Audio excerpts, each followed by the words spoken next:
Chosen one, let this be the day you admit what heaven has been whispering through ordinary hours. Your season has arrived. Not as a trumpet blast demanding attention, but as the quiet certainty with which dawn turns edges of rooftops into gold.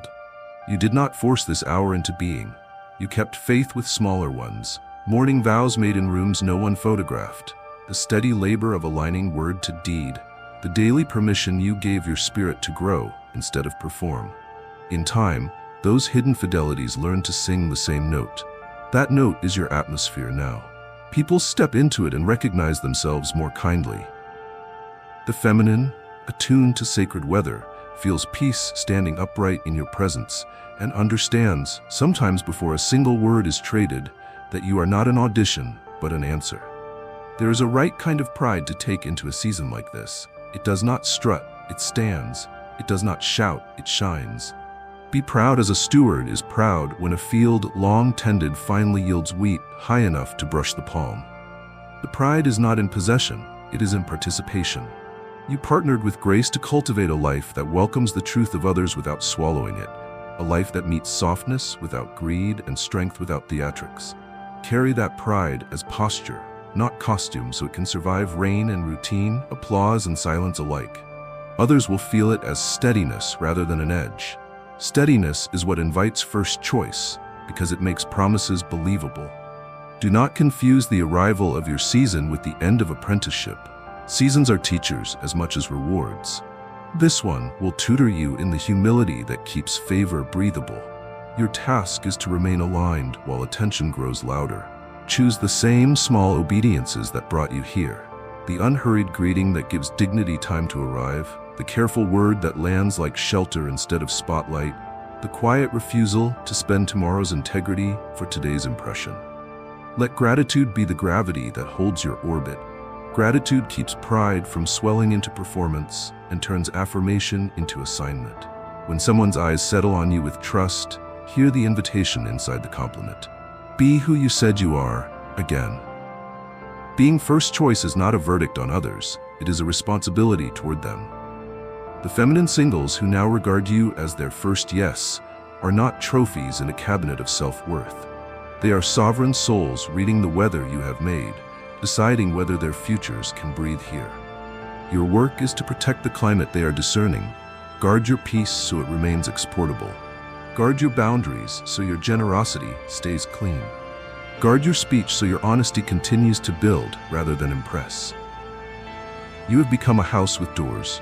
Keep the hinges oiled and the thresholds clear.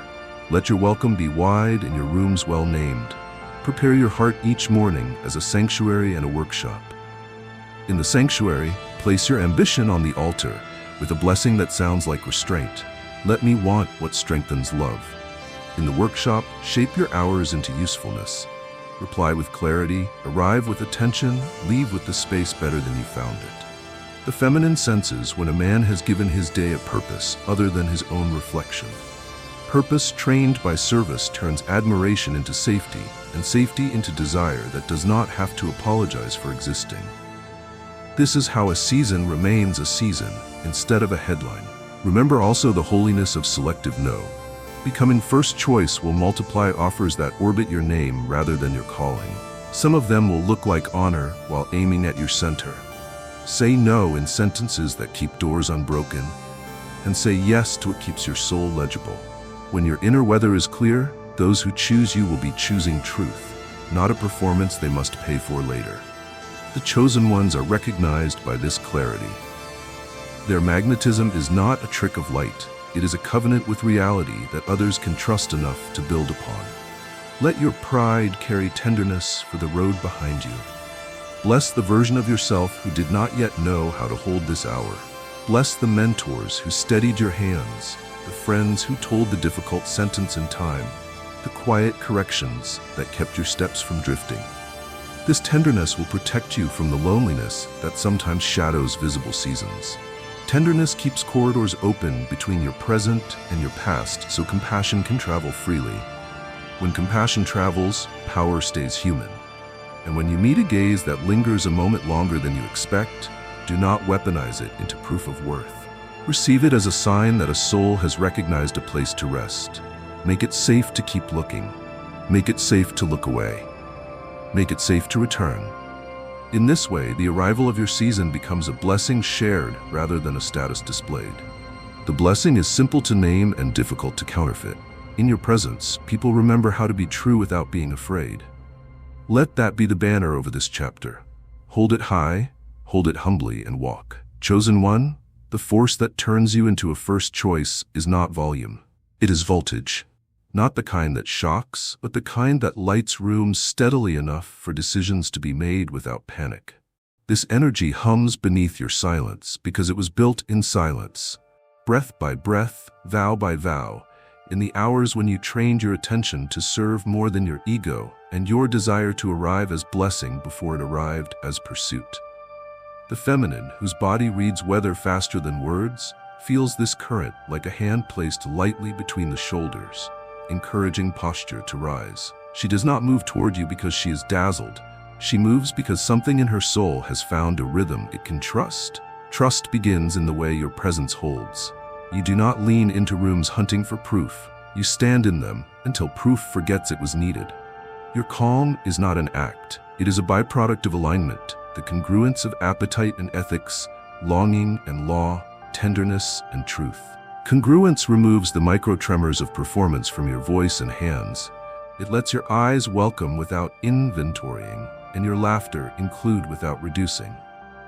The feminine recognizes this and draws closer not to be rescued, but to be unburdened.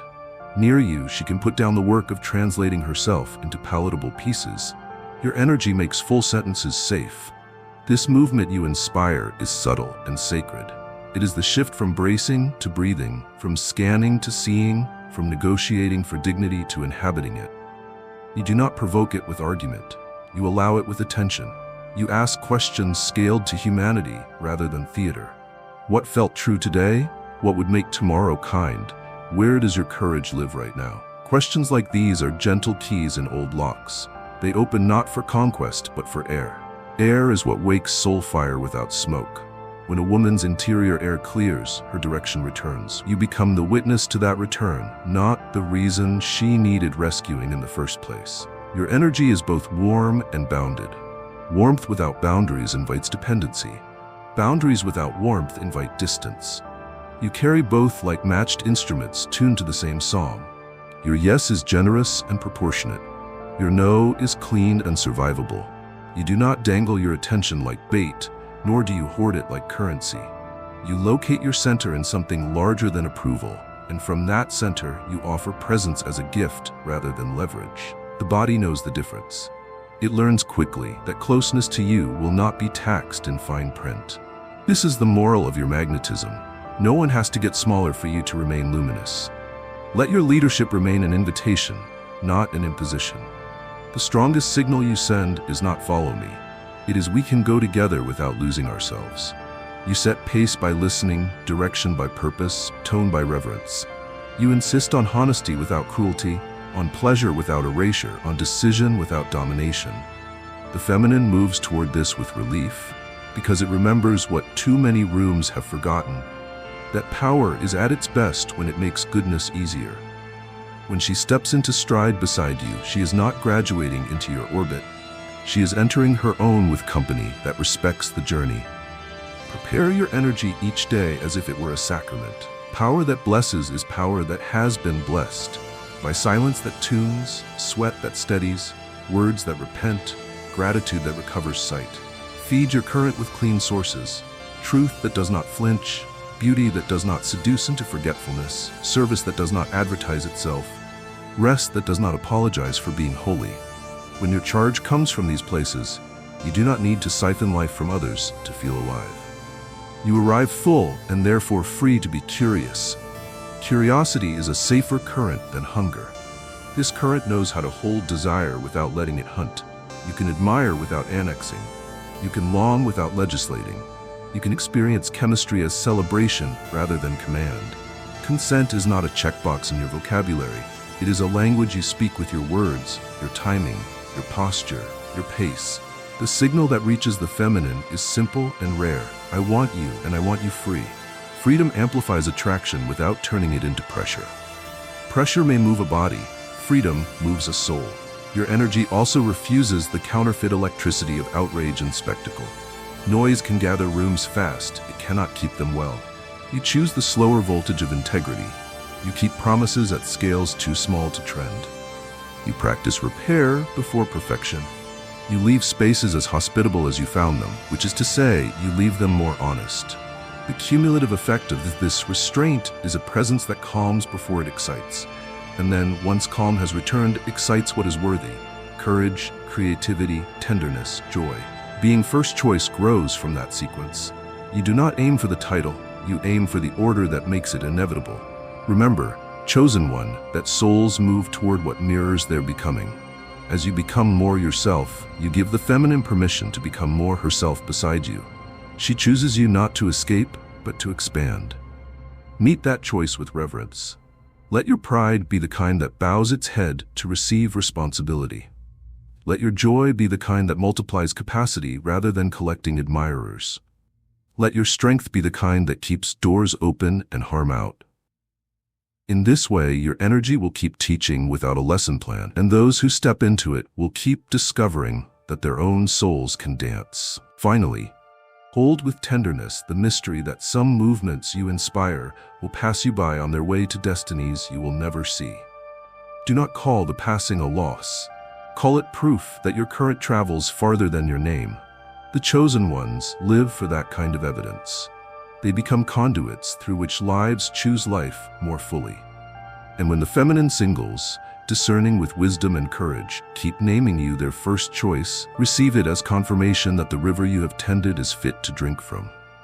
Keep it clear, keep it kind, keep it moving toward the sea where all honest love wants to go. Chosen one, there is a moment that arrives before language, a small hush stretched across the span of a breath, when a woman's eyes slow down on you and measure what the rest of the room is still rushing past. Do not confuse that pause with vanity's mirror. It is a sacrament. She is not admiring a pose, she is discerning a place. She is asking the oldest questions the body knows how to ask without words. Is there room for my softness here? Does my truth have to audition? Will my pace be punished? You do not answer with a performance. You answer by remaining whole at a human speed. The way you hold your shoulders when no one owes you attention. The way your mouth learns softness before it learns cleverness. The way your breath keeps its tempo even when novelty tries to steal it. These are the replies that make a pause turn into presence. You are being read, and not like a headline. You are being read like a coastline from the deck of a boat, the eye learning the shape of coves and the tone of rock, the probable shelter of a harbor and the honest danger of a reef. This is not suspicion, it is wisdom. The feminine has earned it. Your task is to let yourself be legible without turning into spectacle. You do not hurry the gaze along. You do not stiffen into charm. You do not harvest attention as proof of worth. You let stillness keep speaking until her body concludes what her mind can confirm later. The weather here is not for sale. This pause is sacred because it teaches timing. The world rewards men who rush their revelations, stapling confessions to moments that cannot hold them, lacing intimacy to urgency until both tear. You practice another rhythm. You allow your story to reveal itself like a hand opening near a candle, close enough for warmth, far enough for safety. If she asks, you answer the question she asked, not the one your ego wished to be asked. If silence comes, you treat it as furniture, not emptiness, a place where two lives can sit without needing to perform aliveness. In such rooms, the feminine remembers breath as a right, not a currency. Your eyes learn an ethics that keeps the pause clean. You look with attention, not acquisition. You let admiration be blessing before it becomes invitation. You carry the simple discipline of never making a woman smaller with your gaze, so you can feel larger with your mood. In return, the pause lengthens without tension. Curiosity becomes conversation. You discover the difference between being looked at and being seen, and you commit yourself to the latter, not as a tactic, but as a way of telling the truth with your face. Around you, details rearrange. You angle a chair so there's both an exit and an option. You choose a corner table not for exclusivity, but for the dignity of focused listening. You lower your voice to the range where nuance can travel. You keep your phone off stage because no one can feel chosen in a triangulation of screens. None of this is theatrical. It is the quiet craft of making space gentle. The pause registers it, then offers you something you cannot manufacture: ease. Ease is not laziness, it is how trust moves when it is unafraid of tripping. Magnetism that relies on noise evaporates when the volume drops. Magnetism born in the pause survives winter. It is fed by proportion. When a story emerges with a tremor, you do not douse it with solutions to prove your usefulness. You keep company until the trembling stops, then you ask what would make telling it again easier. When a laugh arrives from a deep place, you let it finish. You do not make it a stage for your cleverness. When desire lights the air, you do not seize the room as spoils of electricity. You name the heat without drafting it into pressure. Everything in you is learning to handle oxygen without trying to own it. There is a second kind of pause, the one in your own eyes when you are tempted to rush. You feel it at the edge of a compliment that wants to be flattery, at the edge of a question that wants to become interrogation, at the edge of a touch that wants to borrow consent instead of receive it. You stop. You let your better self catch up. You choose the older road, the one with patience enough to remain human while being honest.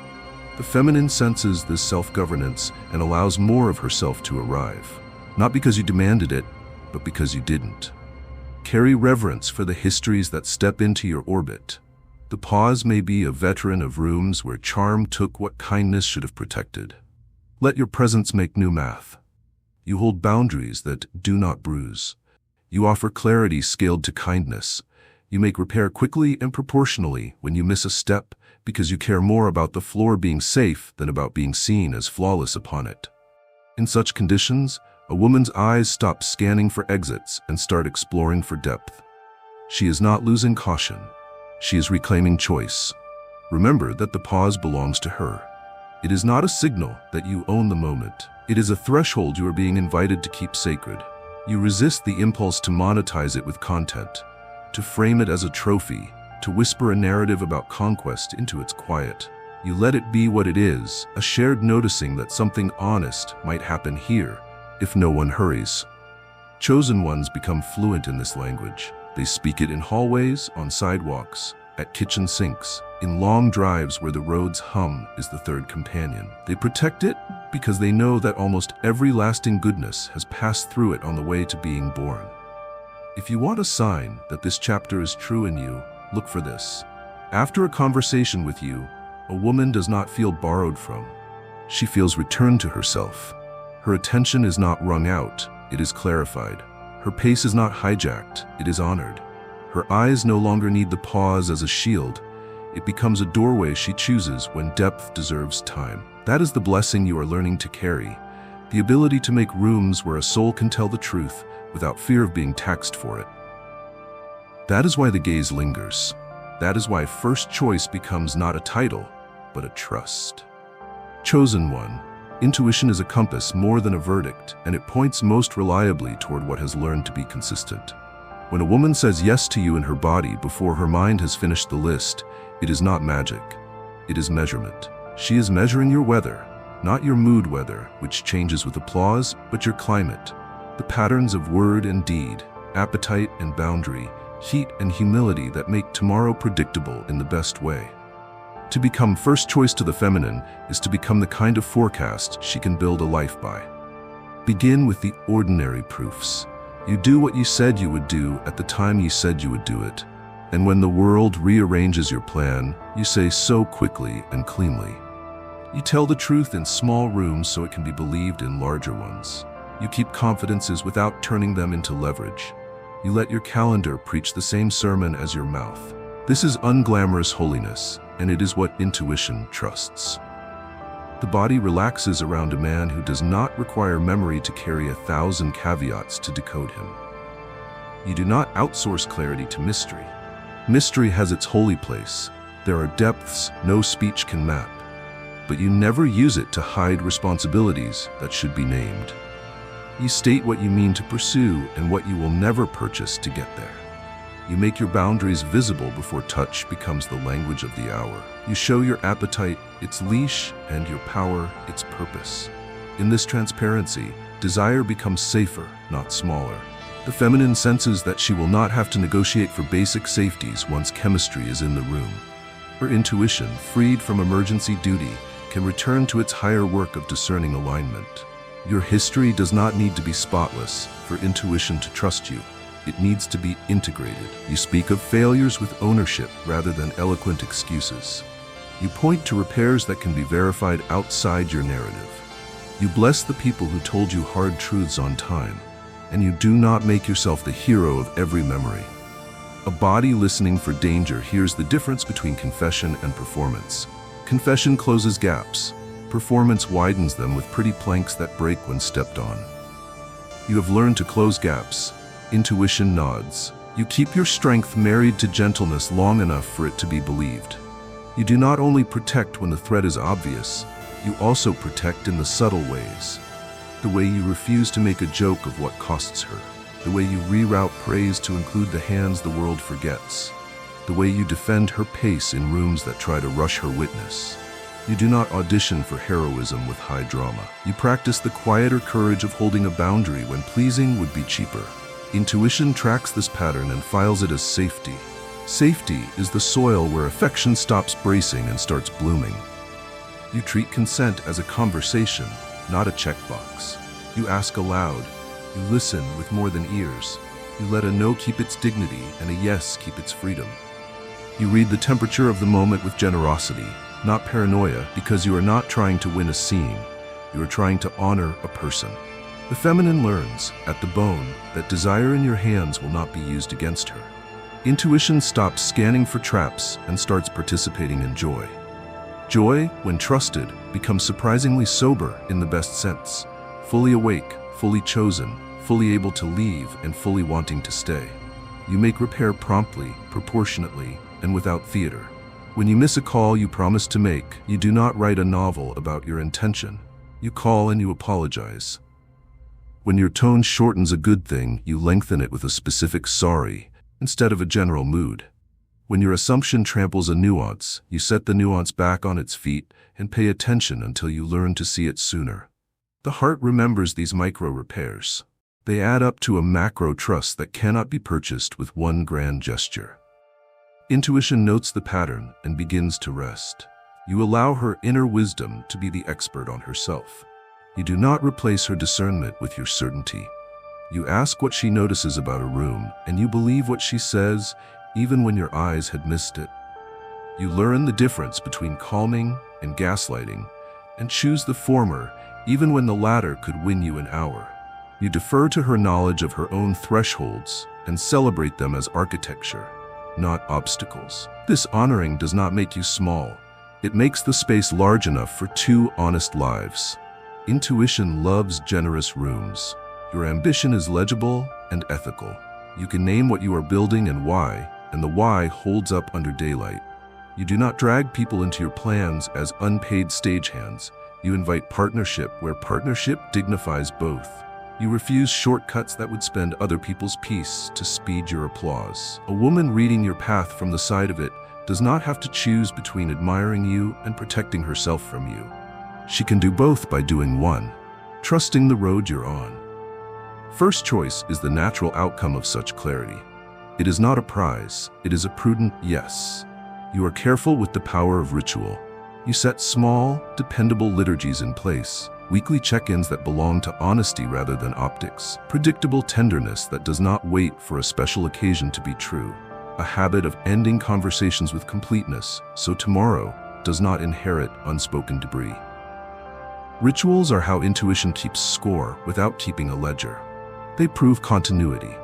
Continuity is what makes love feel less like a cliff and more like a path with lights that come on when evening does. You stay teachable. Praise does not make you deaf. You keep friends near who can tell you the sentence you don't want but need. You keep promises with your body, sleep, movement, water, so mood cannot appoint itself your sovereign. You keep wonder alive with practices that bring your gaze back to what is larger than you. Sky, scripture, art, service. So power cannot quietly claim your name. Intuition recognizes humility as the most reliable form of strength because it survives both famine and feast. it relaxes, which is to say, it finally trusts. And when her yes arrives, perhaps quietly, perhaps as a smile she cannot hide, perhaps as a sentence that takes both of you a little by surprise, you do not seize it like a trophy. You receive it like a vow. You let pride mean stewardship. You let joy mean gentleness. You let leadership mean listening first and again. In this posture, first choice becomes a sacred responsibility rather than a story you tell yourself about conquest. Chosen ones understand this difference. They are chosen not for how loudly they promise, but for how faithfully they keep the weather that promises made possible. Chosen one, authority begins before sound, in the way breath and conviction agree.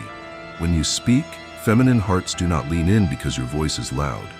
They lean in because your spirit is settled. Your tone carries the weight of someone who has already done the wrestling in private and now arrives with peace instead of pressure.